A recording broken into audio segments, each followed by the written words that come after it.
igotzen denean hodeiak sortzen dira. Ur guztia pilatu eta prezipitazioa erortzen da.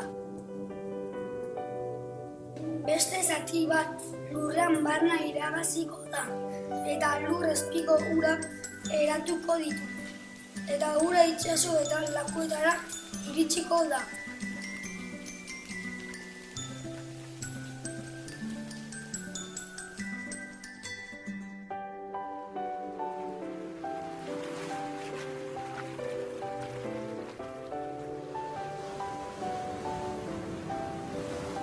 Eta behin eta berriz errepikatzen da.